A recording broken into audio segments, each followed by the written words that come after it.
समझदार जानवर है। ये वाहद ब्रीड है जो बंदे की ज़बान को समझती है। तो आपने देखा वो एक बकरा और एक बंदर होता है तो जिसको नचाते हैं,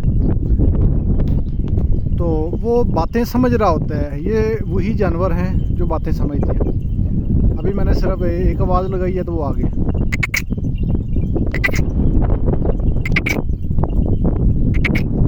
चले भाई, शाम हो गई है, चलो चलो शाबाश। और ये सीधा जी घर की तरफ रवां दुआ है क्योंकि शाम हो गई है, सूरज डूब गया है। और ये जा रहे हैं जी अपने घर की तरफ। हवा चल रही है सहरा में, शाम की ठंडी धीमी धीमी हवा है, बड़ी ज़बरदस्त।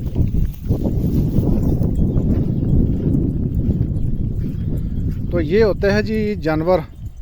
वो कहते हैं यारी लगानी है ना तो किसी नस्ली से लगाएं। तो अगर जानवर भी रखना है ना तो वो नस्ली रखा करें। सिर्फ एक आवाज़ लगाई है, उन्होंने वेलकम किया जी सीधे घर।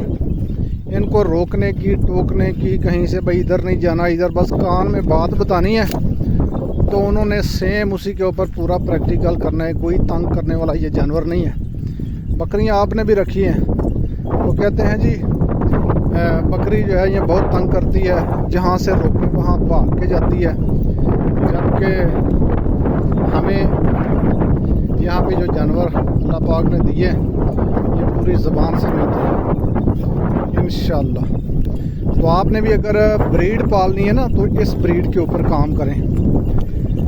इसका ये है कि ख़र्च बहुत कम होता है, ये जानवर तंग नहीं करता।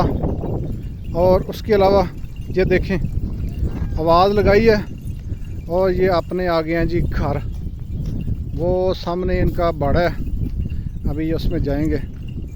यहाँ पे पानी वगैरह पी रहे हैं, ये इनके लिए पंप लगाया हुआ है, पानी का निज़ाम बनाया हुआ है यहाँ पे।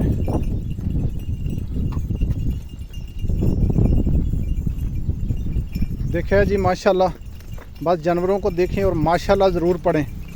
वो कहते हैं कि नज़र जो होती है ना इंसान की, ये बहुत ज़ालिम होती है। तो इसलिए अगर आप देख रहे हैं और उसके बाद आप कलमा तैयबा भी पढ़ते हैं तो फिर आप माशाल्लाह एक बार ज़रूर पढ़ दें। तो इंशाल्लाह ये हैं जी हमारी ब्रीड। ये गए हैं जानवर और अभी देखें माशाल्लाह पेट भर के अल्हम्दुलिल्लाह शाम को ये वापस लौट आए।